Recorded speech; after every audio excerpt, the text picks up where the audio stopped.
Hello and welcome to a video where I get the best modeling experience ever.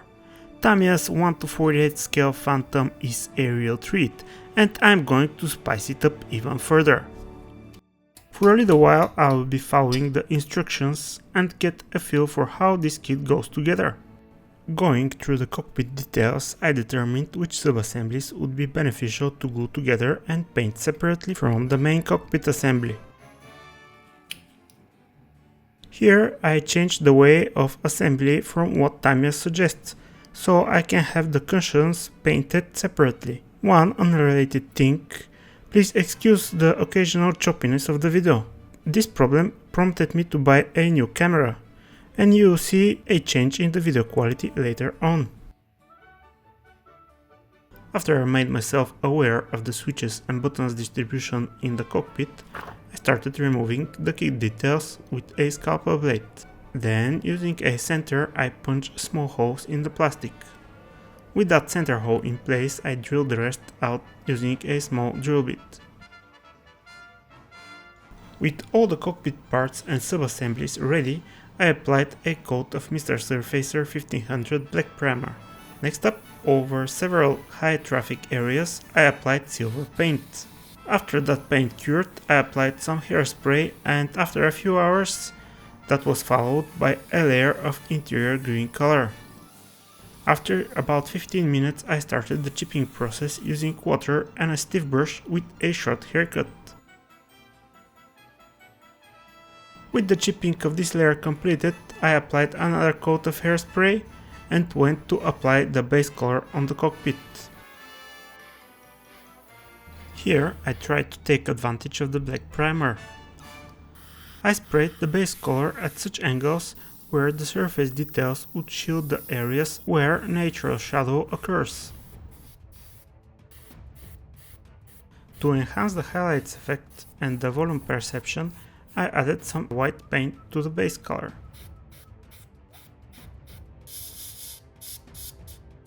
The parts that were intended to be black I painted in Tamiya's LP65 rubber black.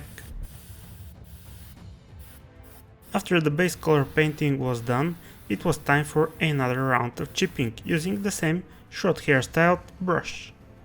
For me, this effect is very convincing, and indeed very close to what I can see on the reference images. Next up was the detail painting.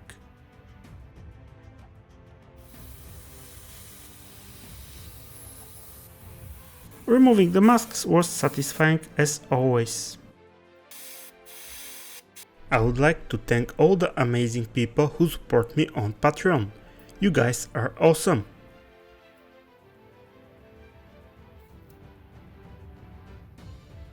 To make the side consoles less uniform, I brush painted several panels with dark grey paint.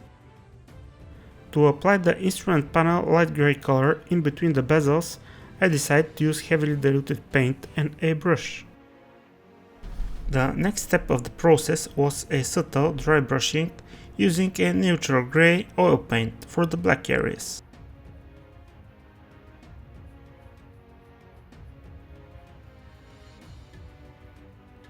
For the areas painted in grey base color, I used snow white oil paint. Going further down the road, I applied a black wash in between the panels on the side consoles. Where it was necessary, I removed the excess wash using a brush and mineral spirits.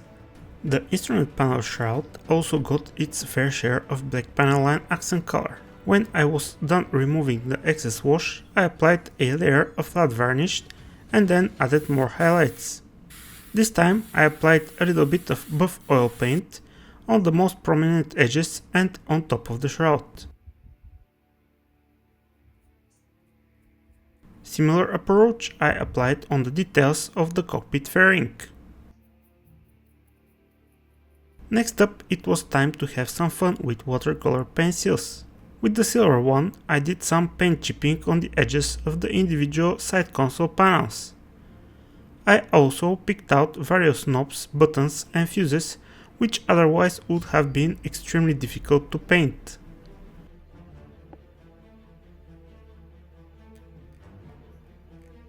One more area that greatly benefited from the silver pencil were the ejection seats.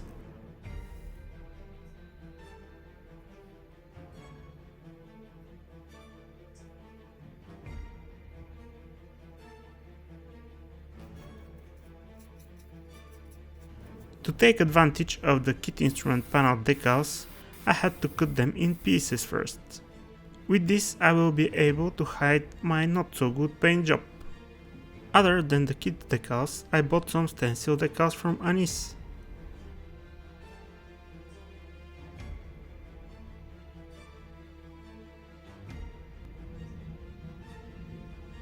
After the decaling was complete, I applied Tamiya's dark grey panel line accent color on the interior grey. After its initial curing time, I removed the excess using white spirit and a fine brush. For more filthy and grimy appearance, I mixed Starship base sludge oil paint with white spirit and applied that to the areas where I assumed could get such kind of dirt. For the cockpit seals, I made a wash from buff oil paint because I wanted to simulate dusty dirt. Once the excess oil paint was removed, I set the parts aside to cure. On the following day, I applied flat varnish. Next up, I did some detail painting, which included clear varnish on the instrument faces, picking out different buttons on the side consoles with different colors. Where I felt the silver chipping was not enough, I added some more. To represent the screens of the radars, I used red translucent paint. With all of that out of the way, it was time to start installing the various toggle switches, buttons and selectors in the holes I drilled earlier.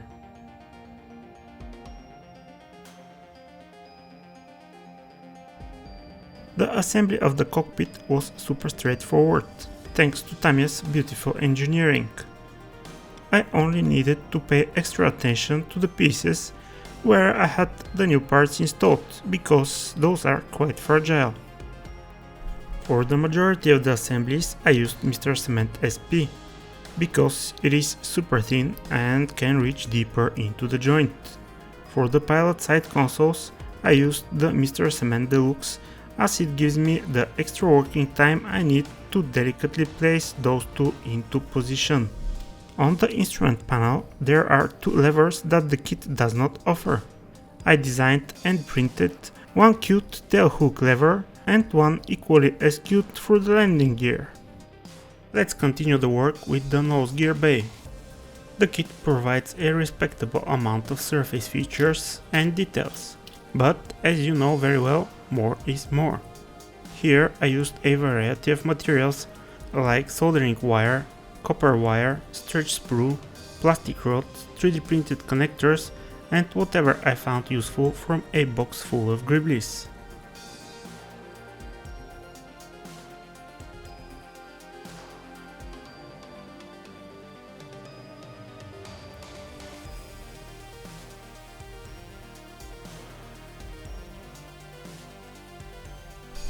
As it can be expected from Tamiya, the assembly of the original parts was top-notch. Everything slots on where it needs to be without any issues.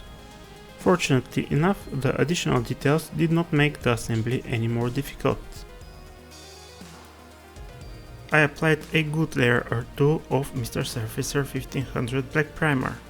That was followed by Insignia white in the gear bay and on the afterburner dome. The afterburner duct assembly I painted in green. The flame holder rings I painted in flat aluminum. To do some weathering on the afterburner domes, I used a sponge with which I applied several rusty brown colors. To start the weathering of the afterburner ducts, I first did a dry brushing with buff oil paint. Then I applied a Starship filled wash. After the excess was removed, I went ahead to assemble the afterburner section.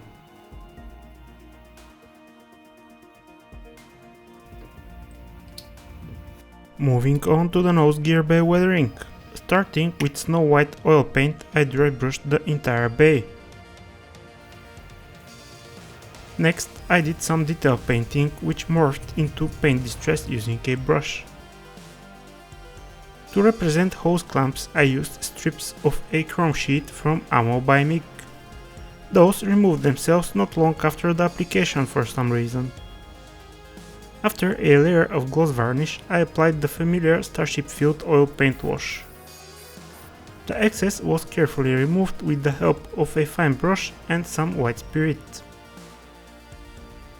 The cockpit/gear bay assembly and the afterburner assembly get in position with the help of some quite large locating pins. All in all, everything feels and is quite solid. With the second fuselage half firmly set in position, I went around the center seam line with some Mr. Cement SP and bonded the two halves permanently. After all was set, I sawed off the piece where the spine is. It did not take long before I dove back into tinkering with wires and cables. Enter the snake nests that occupy the area in front of the rear instrument panel and behind his seat. To represent the various cables, I used various materials. Just like with the nose gear bay, I used copper and soldering wires. In addition to that, I used a braided line that is intended to use with beads and make bracelet or something. I also repurposed the cables from broken set of earbuds. To paint the newly created details, I mostly did dry brushing with some buff oil paint. Some got painted in the traditional way, but those were a few.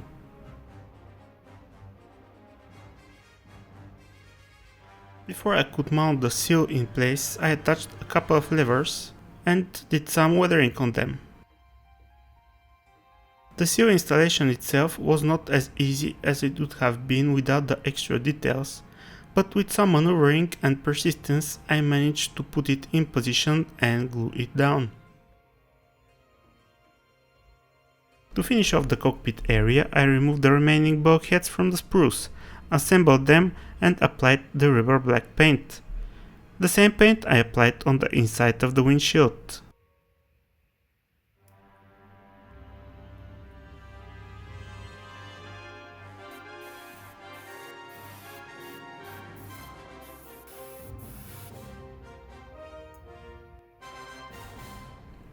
The bulkhead in between the canopies and the rear one got some dry brushing with neutral grey oil paint, chipping with silver pencil and buff oil paint wash to match the deck.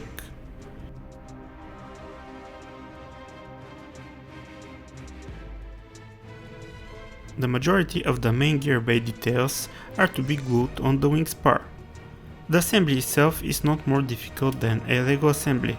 The details are good out of the box, but a few hydraulic lines and some cables will make things even better.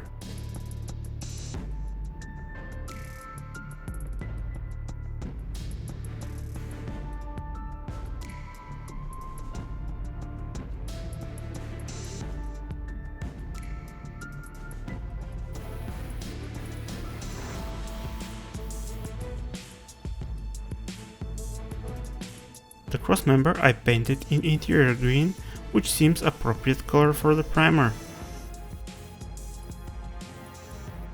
The engine section I first painted in dark aluminum from AK. A quick wash with Tamiya's black accent color made the detail more prominent.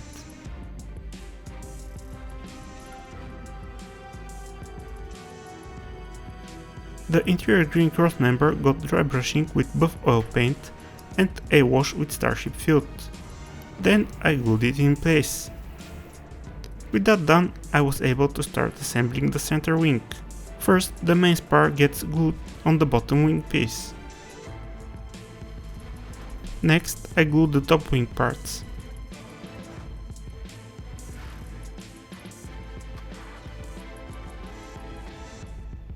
I glued down the small piece that finishes up the bottom section, and with that done, it was time to assemble the airframe together. The section that fits over the nose gear bay is just magic. So nice. The titanium jet blast shingles come as one sub-assembly. The assembly starts with the hull clutch, which is glued underneath the cooling air vents. The two halves of the shield got together without any issues. For some reason, the heat shields on the lower side of the horizontal stabilizers come as separate details. The chin pot provided with this kit is the hook-shaped one, which houses the early ECM efforts. The tail assembly is a rather complex one, which involves cutting unnecessary elements. The assembly was easy and my main focus was to prevent glue oozing out of the joints. The engine's intake system was also a rather complex assembly. The intake ramps are very well detailed and come in two pieces. The intake trunks are split lengthwise in two halves and they are marked so that the assembled trunks can be properly placed in the model. Before I can attach the intake assemblies, I had to paint and weather the hard to reach areas. So after a layer of black primer, I did some marbling with dark grey paint. The forward section of the intake I painted in Insignia white. This forward section includes part of the intake ramp and the outer intake shell. I applied the paint randomly in cloud-like pattern. Next up, I painted the light gold grey on the forward section of the ramps as well as on the cabin section. That I did with some more fine marbling, and also I put an accent on the panel lines. On the intakes, I did a wash on the white areas with the dark grey panel line accent color from Tamiya.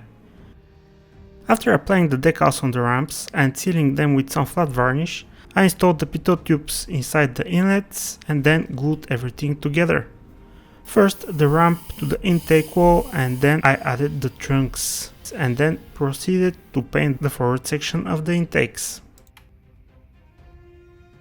Next I painted the frame of the heads-up display and glued it on the eyepiece shroud.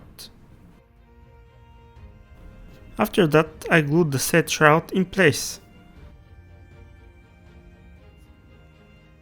Next up, it was time to install the windshield part of the canopy, which is brilliantly designed as all the gluing happens far from the clear parts.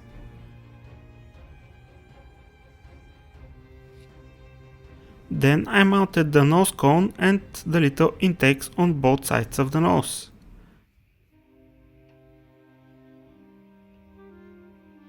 Finally, I got the rearmost cockpit part glued in.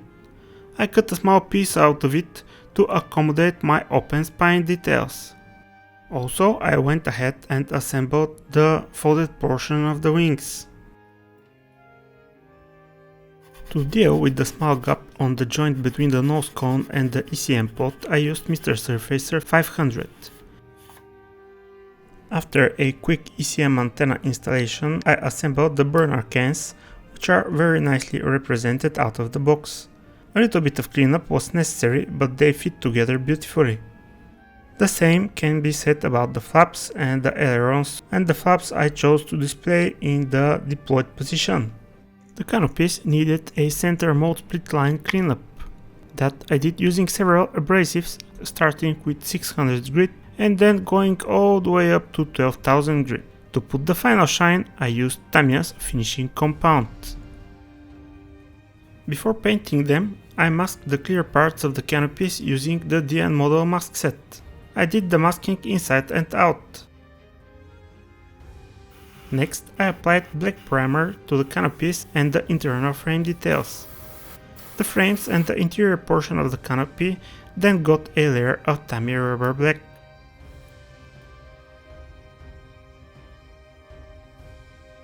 After a black wash, some white paint, a neutral grey dry brush and a subtle silver pencil chipping, the internal frames were ready to take their position. Now let's move on to the landing gear. The forward nose bay door houses a small light which is provided as separate clear part. The out-of-the-box details on the landing gear are not bad at all. However, some hydraulic lines will make them look much better. I started by removing some plastic in order to make some room for the microtubing. I glued small pieces of that along the route of the flexible hydraulic lines. If you want to know how you can make such microtubes yourself, I will leave a link in the description so you can watch my tutorial. The hard lines I made out of fine copper wire. Glued them down using CA glue and then bend them in situ using the Uncovering the US Navy Phantom book by DACO as a guide. The soft lines were much easier to install because I only had to thread them through the eyelets, adjust the droop, and then put a small amount of CA glue to fix the position. Away from the camera, I assembled the centerline external fuel tank and the armament pylons. With this, we have everything ready to start the painting process. The gear legs got a few layers of Insignia white. This color is slightly off pure white, which will help. That help is needed to establish some highlights. To do that, I dry brushed the landing gear parts with snow white oil paint. I sacrificed a bottle of dark grey wash by pouring some grey wash into it. That resulted in something that I will refer to as neutral grey wash. Still have the brake dust grime feel, but it is less intense and I like it.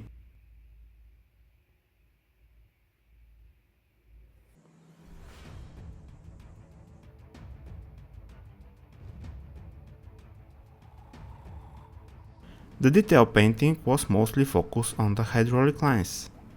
I started with black acrylic paint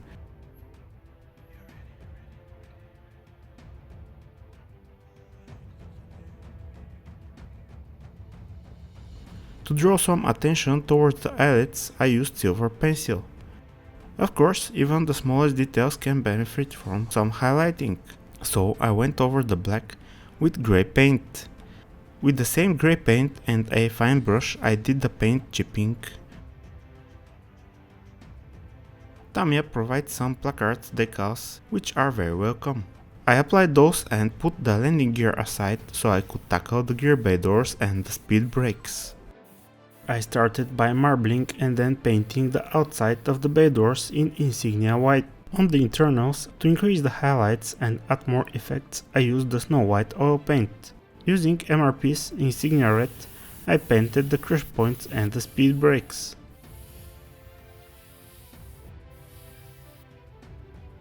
I got some buff oil paint and redid the highlight dry brushing. Then it occurred to me that I can do some shadows using black panel liner. After this layer of effect was applied, I started blending with more Insignia red.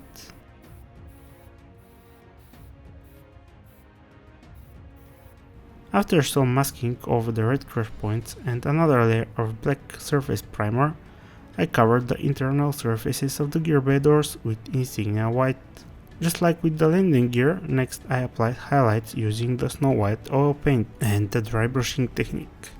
That was followed by a pin wash with neutral grey panel liner. Next I assembled a couple of details. The detail painting was only on the fuselage side main gear bay doors.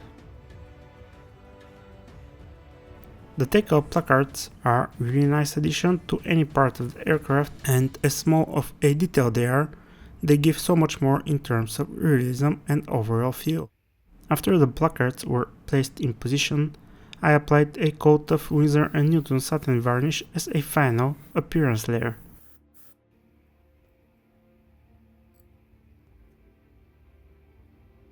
After that, I cut and applied appropriately sized strips of self-adhesive aluminum foil.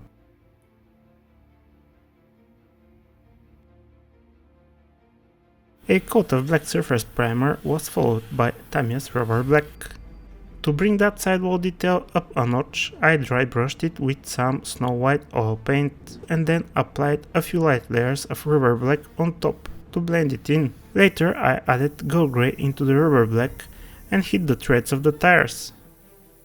After several coats of Insignia white, I was happy with the color saturation and decided that the white is done. After a couple of coats of Mr. Surfacer 1500 black and some curing time, I dry brushed the details with neutral grey oil paint. Also, I did some chipping on the rim. For this I used mechanical pencil.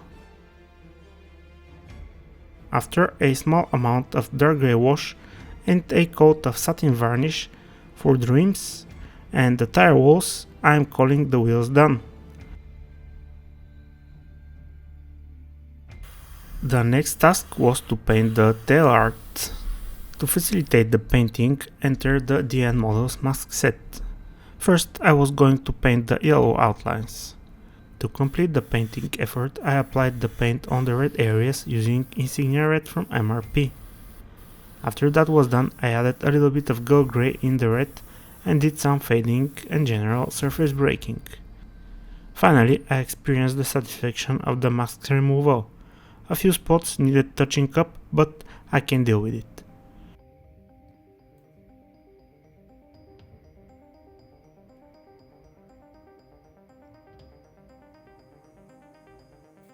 It's time to start the metalwork on the tail. First, I applied a gloss varnish to provide smooth surface for the steel metallizer from AK. After that was dry, I put some duraluminum in the airbrush and applied it on several panels with varying opacity. I did more paneling with Tamiya's gunmetal and the burnt iron from MRP. On the lower tail, I did a couple of panels with the gunmetal and the burnt iron I used for some fading. After all the tape was finally done, I applied LP11 silver on the shielding right behind the engines. After the LP11 silver was done curing, I put the spacer stripes back on the shielding and removed the masking strips. Then I mixed some dark grey pigment with a bit of Tamiya smoke and Mr. Rapid Thinner. This sooty concoction I applied between the rivet rolls, fading away towards the rear of the airplane.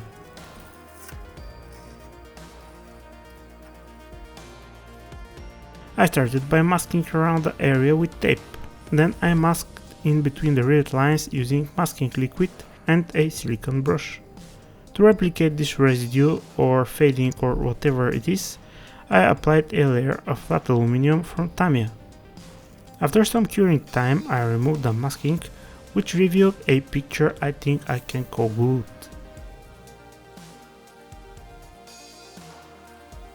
After priming the nozzle with black primer and a coat of gloss varnish, I applied burnt iron from MRP as a base coat.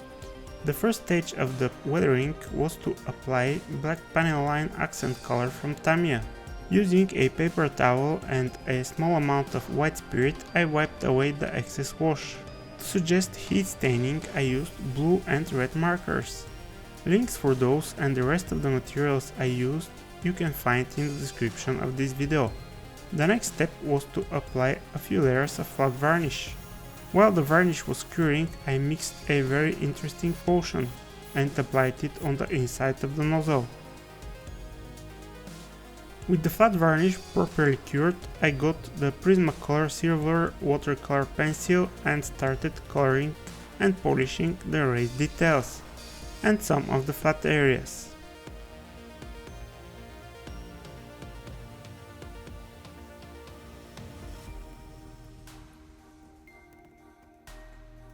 Going back inside the nozzle, I used light dust colored pigment to mimic the apparently lighter soot or whatever it is in between the control arms.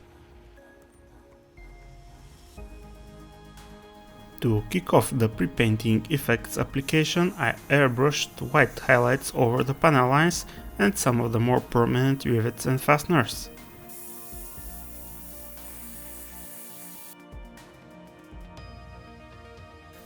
Next up, using a sheet of paper as a mask, I created more white highlights.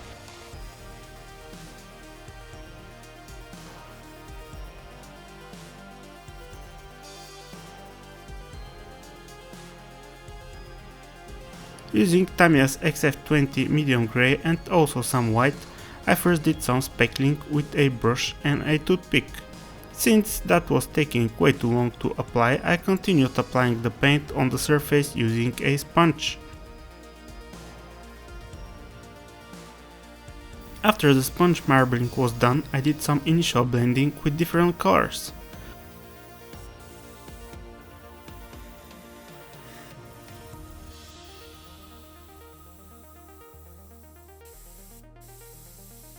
For the belly, I used Insignia White. I applied the paint panel by panel, so it does not come out as a uniform layer. Well, I would say that the result of the base color application is rather underwhelming. Almost none of the previously applied effect is really visible apart from the bright white fading effect. Since the gear base are in the same Insignia white color, I painted those together with the belly. The light gold grey application was much like the Insignia white on the belly. Panel by panel, in a cloud-like pattern, I was building the opacity. My goal was not to get the full opacity with the first layer, but rather to build up the layers, and while the opacity was gaining strength, I was able to decide when to stop.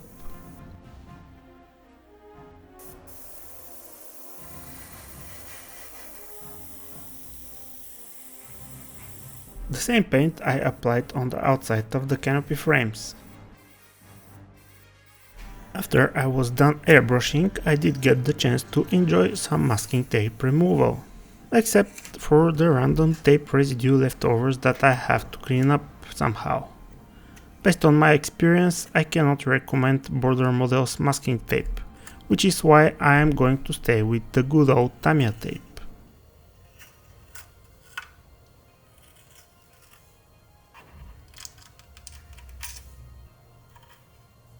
With the camouflage painting done, I was ready to start applying the markings. As you probably know, throughout this build I am using a mask set from DN Models. I will admit that masking and painting the markings is a tedious and time-consuming process in comparison with applying decals, but at the end of the day, the results are so rewarding that the effort is absolutely worth putting in. For the letters and the anti-glare panel in front of the windshield, I used Tamiya's rubber black as a base color.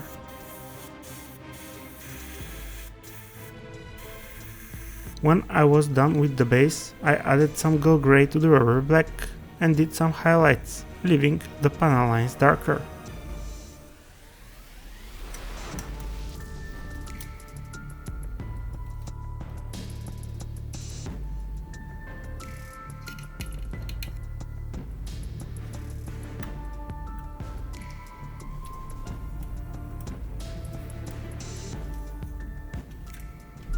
It may look strange, but I applied the Insignia white on the bottom Insignia despite the fact that the belly is in the same color. The difference will come from the increased saturation and it's going to look alright.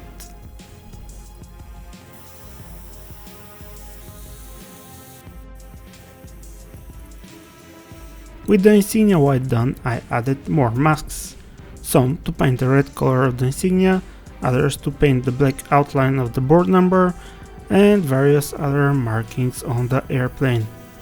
Notice how even the smallest details are going to be painted. Great job from DN Models providing masks for such tiny items. The paint I used for the red was Insignia Red from MRP. Here, since the surfaces were too small, I did not bother with any kind of post shading.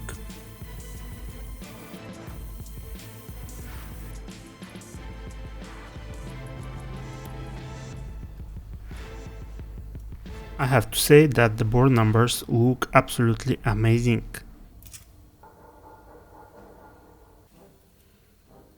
The final part of the Insignia painting was to apply the Insignia blue from MRP.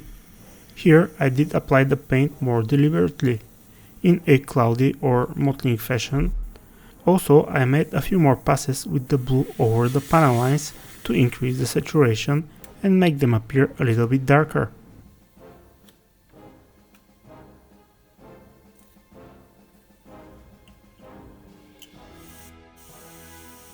I have to admit, the mask removal is one of my favorite things to do, especially when they reveal such a nice sight.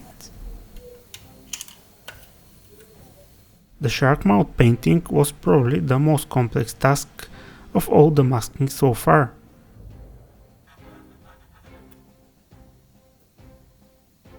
I applied a coat of Insignia white and left it to cure for a few hours. Then I came back with the teeth, which are not supposed to be touching the black boundary mask, but to have some red spacing. After a coat of Insignia red, I removed the teeth masks and this I left to cure for a while.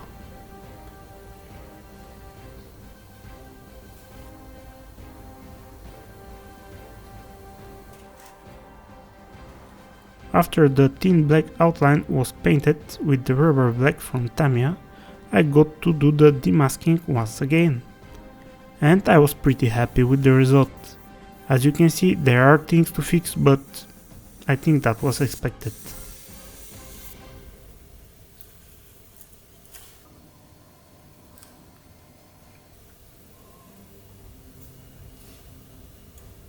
The final paint-on markings were the eyes. Here again first I applied the outline mask and painted inside of it with Insignia white. Then I added a small outline and then right next to it the inner mask.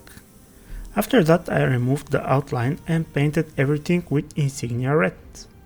Next I placed the outline mask back and removed the central mask, so I could spray the rubber black. After all that masking and unmasking, the eyes came out absolutely stunning. I really like the outcome, and most of it is thanks to DN Models who supported this build with the mask set. So thank you DN Models. The open spine of the Phantom. This I would never have been able to do without the wonderful images of the DACO book and also my Elegoo resin 3D printer. If you want to get this detail, I will leave a link in the description so you can purchase the file and print it yourself. Right after I removed the part from the printer and did the usual post-processing, I applied a layer of Mr. Finishing Surfacer 1500 Black. After that I painted the base color, for which I used the interior green from Mr. Color. I started the detail painting with black on the clamps. Next, using silver paint, I covered something that looks like pipe fitting and in the middle of the rubber so that I can represent the metal clamps.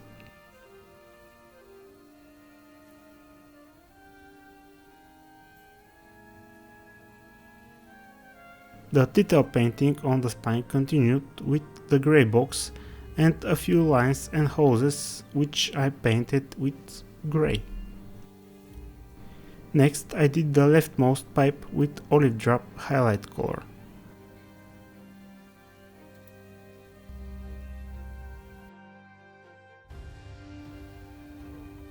The contraption that sits near the tail end of this pipe I painted with light base olive drop. With the same color I painted some of the wires that run in the side channels. For the pipes that are on the floor of the side channels, I used yet another shade of green.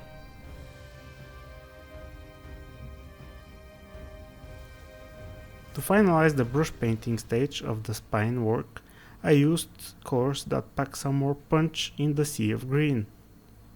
Some wire looms I painted in dust, some thicker wires got bright orange color, and one wire got yellow color.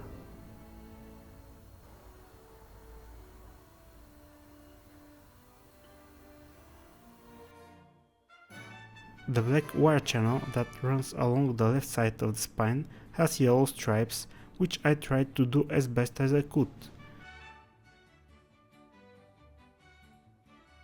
The final bit of painting on the spine was performed using small strips of decal taken from leftover sheets. With those I represented some color coding on the pipes.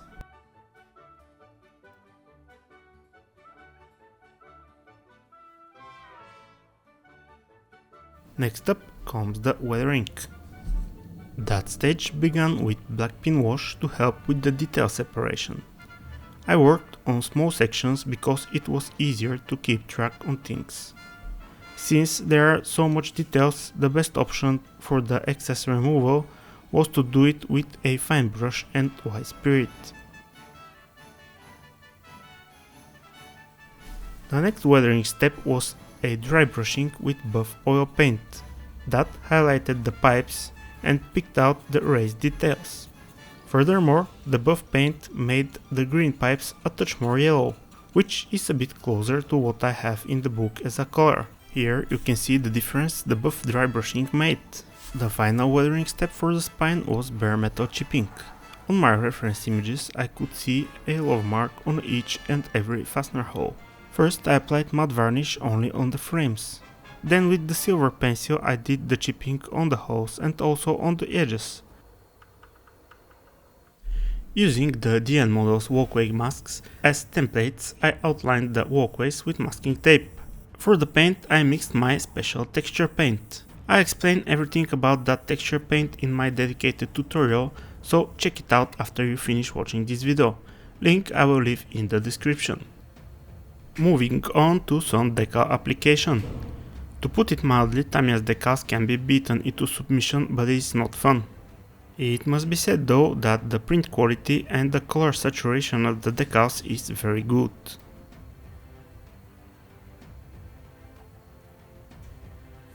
Inside the panel gaps on the tail heat shields there is some sort of red heat resistant putty.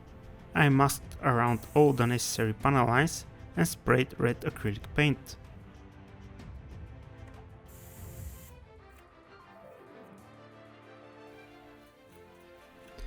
To start the weathering on the underside, I dry brushed the details in the main gear base with snow white oil paint.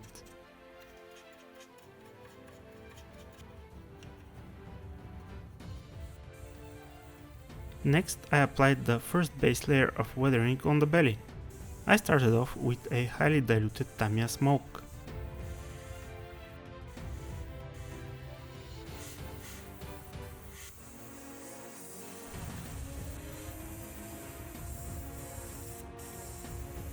The next mixture was made from brown and black, again heavily diluted with rapid thinner. For the smaller panel lines I applied the mixture as a traditional post shading, in essence following the panel line.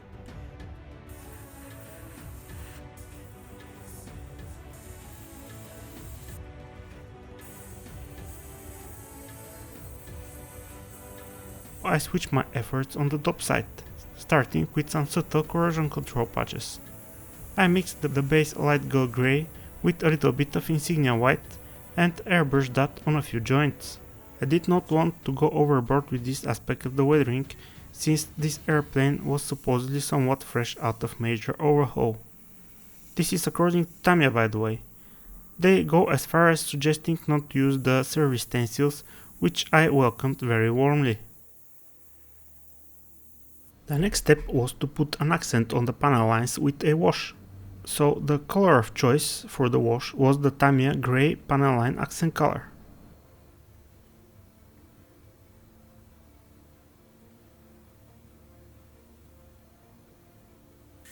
After the application I removed the excess wash with a paper towel and some white spirit.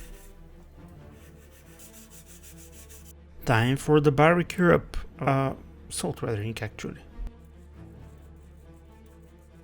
Once the salt turns white, we are ready for the next step. Here I mixed flat varnish with a lot of Mr. Rapid thinner.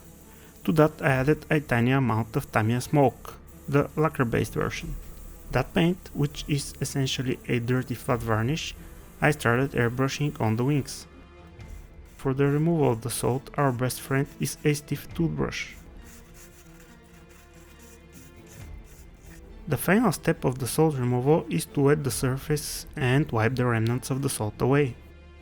There is some texture left behind. To fix that, all we need is something like 3000 grit sanding sponge. Since I was not planning on any more airbrushing, I needed a little bit of a break, and I decided to remove the masking from the canopies. Enjoyable as always. A mix of watercolor pencils and oil paints should get the Phantom closer to what I imagine an operational carrier-borne aircraft would look. The pencils I used to create general streaking from panel lines, representing moisture and dirt getting blown by the airflow in the case of the wings, and by the gravity force in the case of the fuselage. With the oil paint I added grime around the access panels and on the wing root area. When doing this outlining I was applying small amounts of oil paint and then I spread them with a fine brush. After that I blended the paint with a soft flat brush. To get a clean edge on the outlined panel, I used a fine brush and some white spirit.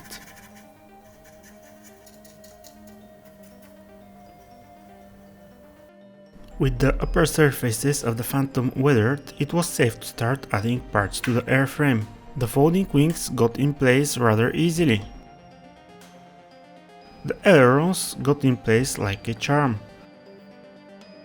The only slightly difficult thing with the engine nozzles installation was to align the keys from the nozzles with the grooves in the fuselage. Unlike my countless dry fits, the horizontal stabilizers and the section of the heat shield gave me some trouble. Next I installed two elements, one over each horizontal stabilizers. Those were followed by the fuel dump mast.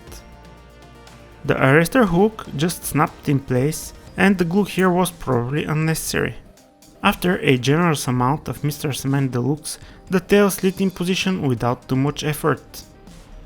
The next step was to paint the ECM antenna housings in black. Then I made a not so successful attempt to do additive chipping. Next I covered the pylons and several other details with satin varnish, and because the pylons are too white I did some oil paint stippling to establish the grime deposited during life on the carrier. With that done, I again attempted additive chipping with a brush on the red tips of the rails. After the pylons were done, I continued to scuff up some other red painted areas.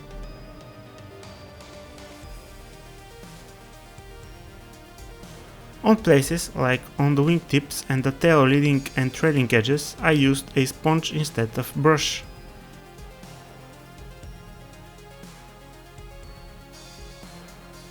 After I was done with the orange chipping, I glued the pylons in place.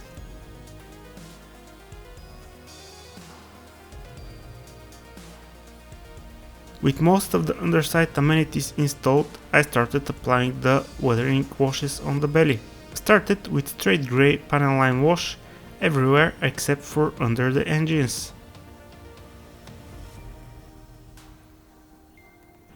For the area under the engines, I used the dark grey variant of the Tamiya wash.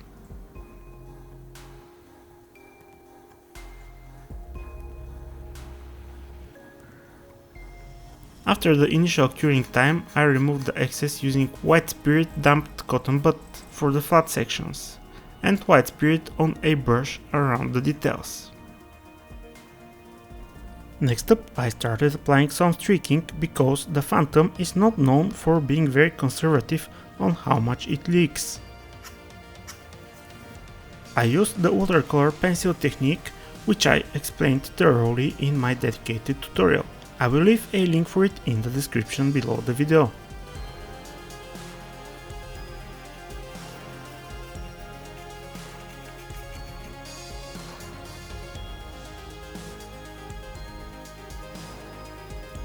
Next up, I started adding grimy outlines to access panels with the Starship Field oil paint. To finish the process, I cleaned up the panel using white spirit and a fine brush. After a few more panels got some dirt around, I went to apply schmutz on the wing folds.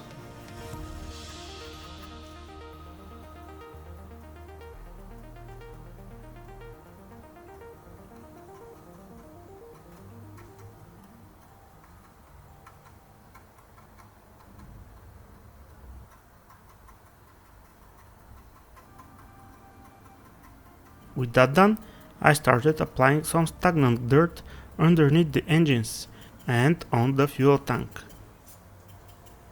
What followed was another layer of Starship Field, this time mixed with black oil paint. I added this more intense staining within the stains I created previously.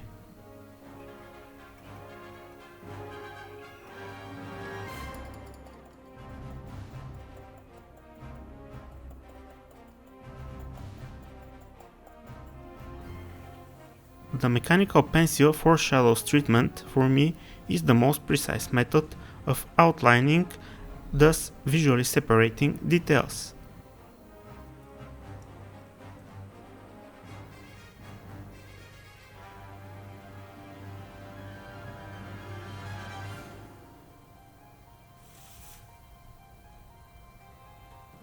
What made the situation in the gearbase even more cohesive was a Starship field wash.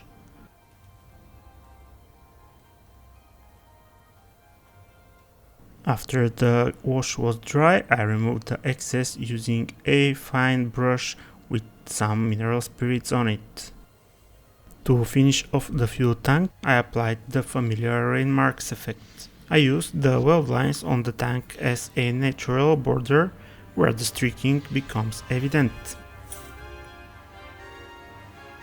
Next, a few clear parts needed to take place on various panels, along with some other bits and bobs. After that, it was time to install the landing gear and the gear bay doors. Mounting those in place was absolutely the best experience I have ever had in this area of a scale model.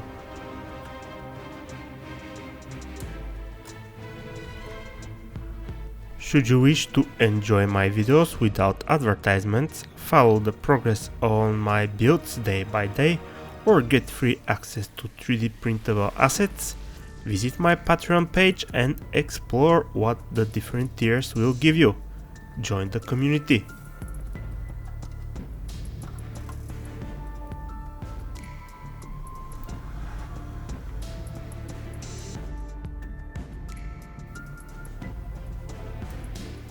A few more small items attached and it was time to tackle the wheels.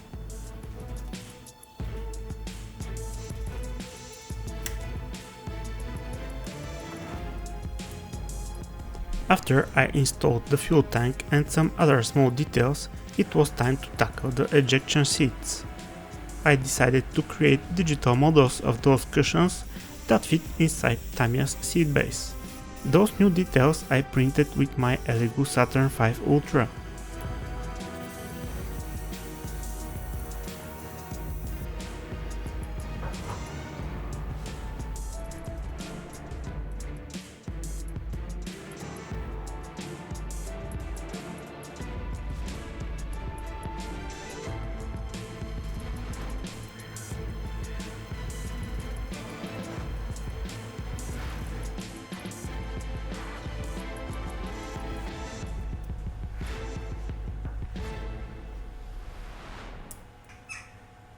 Recreating the seatbelt situation on the Martin Baker Mark VII in the digital world was way out of my league, so I got back to the roots. The good old scratch building.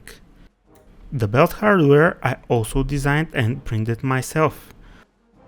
As I have said, the seatbelt's installation is a puzzle of the highest level.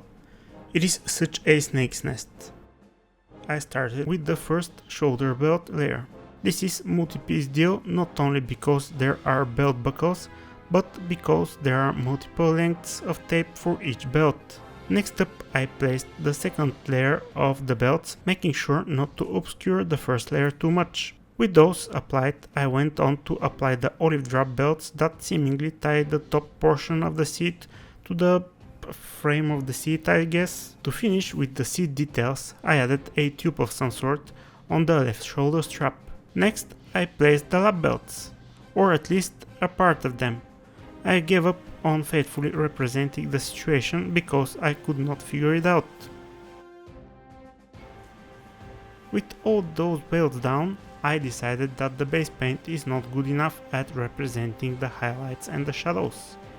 So I progressively added light bluish grey to the dark base grey to apply about 7 progressive smaller highlight areas. To finish it all, I brush painted, flat varnish and called it a day. With both seats done, it was time to get them in the cockpit and button it all up. The seats slide nicely into their slots and a small amount of slow setting cement on the rail is all it takes to keep them in place. To mount the canopies in place, I used PVA glue. That meant that I had to hold the parts in place for several minutes, but I did not want to risk it with other glues, fogging up the transparencies. With those in place, the airplane is complete. Thank you very much for watching this video until the end. As always, until next time, happy modeling, fellas!